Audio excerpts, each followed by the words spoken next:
Adelante, señor Pedraza, doctor Pedraza.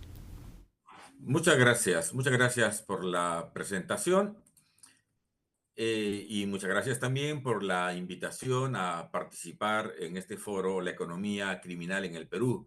Complacido sin duda por esta invitación.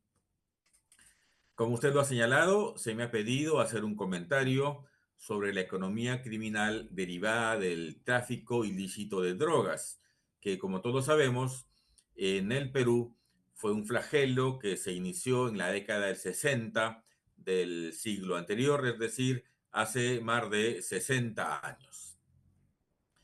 En el Perú, la economía ilegal derivada del narcotráfico era probablemente, hasta hace una década o poco más, la principal economía ilegal.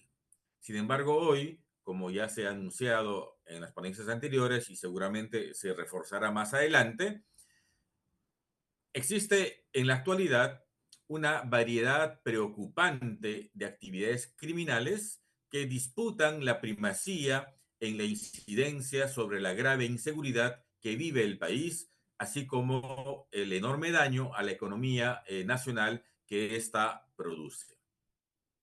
No es casual por ello que los resultados de una encuesta de opinión que se publicó en enero del 2024 por el Instituto de Estudios Peruanos, que respondiendo a la pregunta, ¿cuál era la economía ilegal que afectaba más al país?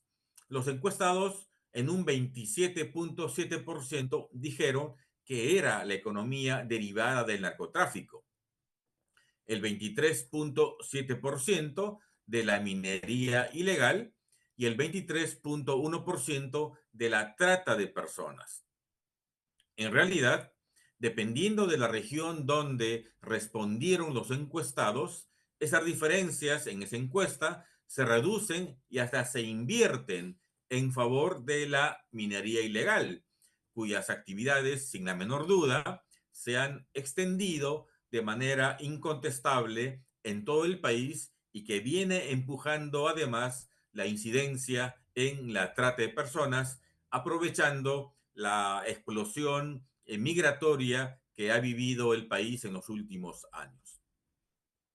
De acuerdo con las proyecciones que realizó el Instituto Peruano de Economía, las actividades ilegales en nuestro país hasta enero del 2023 habrían representado como cifra global la suma de 6.650 millones de dólares. Esto es más del 3% de nuestro PBI.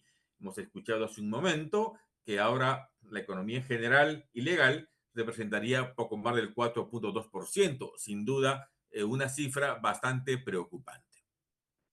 Pero en lo que respecta al narcotráfico o a la economía asociada al narcotráfico, estamos claros que no es un problema peruano, ni problema boliviano o colombiano de los tres países que producimos hoja de coca ilegal.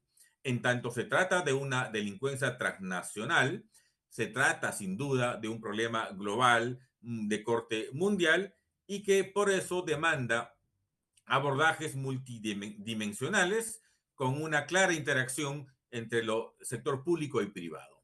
Pero el tema es, desde mi perspectiva, ¿por qué la economía ilegal vinculada al narcotráfico ha sido equiparado por otros fenómenos delictivos? ¿Porque hay una lucha exitosa contra el narcotráfico? ¿Porque el narcotráfico ha reducido su incidencia? Seguramente no. Yo diría que en los últimos años en el Perú hemos vivido y vivimos, diría, una política errática contra el narcotráfico que responde a varios factores. Yo diría, en primer lugar, a la reducción de las actividades de erradicación que se implementó en el gobierno del expresidente Humala. He escuchado con un poco de sorpresa que el narcotráfico habría crecido en ese periodo. Esa cifra no es correcta. En el año 2012, hasta el año 2012, se erradicaban entre 10 y 12 mil hectáreas de coca. Hasta el 2016 se erradicaban 30.000 por año. Eso ha significado una reducción del espacio cocalero ilegal del 62.500 a 30, perdón, la cifra exacta, a 44.300 hectáreas. es decir, una notable reducción, aunque lamentablemente hoy estemos bordeando los 92.000. Termino con lo siguiente. Sin la menor duda, la presencia del narcotráfico en el escenario político en el Perú, las reformas que desde el Congreso se promueven en favor de estas organizaciones, como modificaciones a la pérdida de dominio, a la ley de crimen organizado, son factores preocupantes que lamentablemente no permiten un avance eficaz en la lucha contra el crimen organizado y la economía derivada del narcotráfico. Muchas gracias. Ok. Sí,